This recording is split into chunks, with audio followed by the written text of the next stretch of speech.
Hi hello welcome to Gurukushal blogs. ఈరోజు బ్లాగ్లో ఇడ్లీ పిండి పక్కా కొలతలతో ఎలా చేసుకోవాలనేది చూపిస్తున్నాను ఫ్రెండ్స్. ఇది ఇడ్లీ రైస్ అండి. మా దగ్గర అయితే దీన్ని బుడ్డ బియ్యము అని చెప్తాము. ఇది 3 గ్లాసెస్, ఈ గ్లాస్తో 3 గ్లాసెస్ వేస్తున్నాను నేను.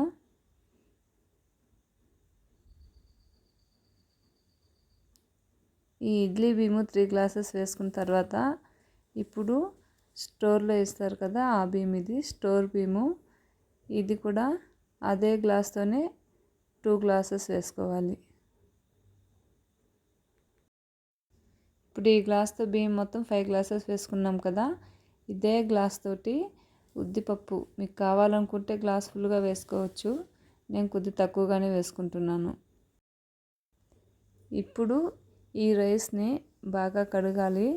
ఒక 5-6 టైమ్స్ బాగా కడుక్కున్న తర్వాత దీన్ని వాటర్ వేసి నానబెట్టుకోవాలి. ఇలా ఒక 8 అవర్స్ ఈ బియ్యం నానిన తర్వాత మిక్సీ పట్టించుకోవాలండి. నా దగ్గర వెట్ గ్రైండర్ లేదు కాబట్టి నేను మిషన్కి తీసుకెళ్ళి పిండిని ఈ విధంగా రుబ్బుకొచ్చుకున్నాను. ఈ పిండి మరీ స్మూత్గా వచ్చిందంటే ఇడ్లీలు అంత బాగుండదండి. అలా అని మరీ నూకగా కూడా కాకుండా ఈ విధంగా పిండిని మిక్సీ పట్టించుకోవాలి. ఇప్పుడు మొత్తం పిండిని మిక్సీ పట్టించుకున్న తర్వాత మనకు కావాల్సిన పిండిని పెట్టుకొని మిగతా పిండి మొత్తం ఫ్రిడ్జ్లో పెట్టేసుకొని రోజు కొద్ది కొద్దిగా ఎత్తి వాడుకోవచ్చును. ఇప్పుడు కావాల్సిన పిండిలో ఉప్పు, కొంచెం సోడా, రుచికి సరిపడా ఉప్పు సోడా వేసి కొద్దిగా వాటర్ వేసుకొని పిండిని కొద్దిగా లూజ్గా కలిపి పెట్టుకోవాలి.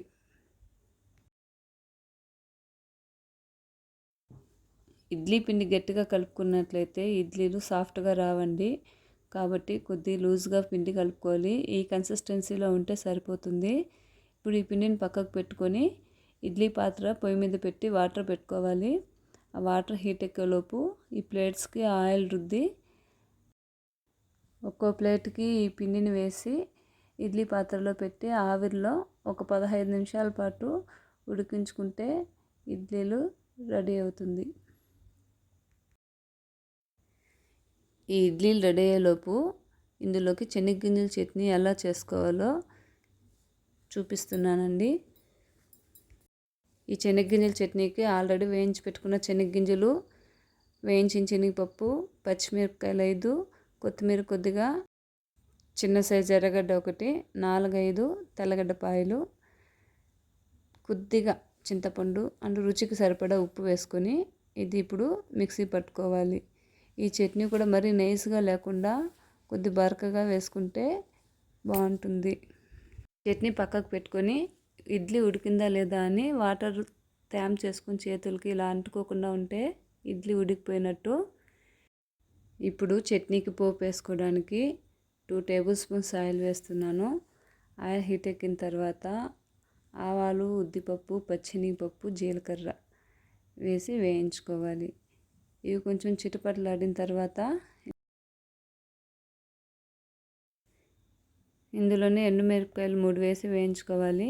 మిరపకాయలు వేగిన తర్వాత కరివేపాకు కూడా వేసి వేయించుకొని స్టవ్ ఆఫ్ చేసి ఈ పోపు చట్నీలో వేసి చట్నీ మొత్తం బాగా కలిసే విధంగా కలుపుకోవాలి. ఈ విధంగా కలుపుకొని సర్వింగ్ చేసుకోవాలి.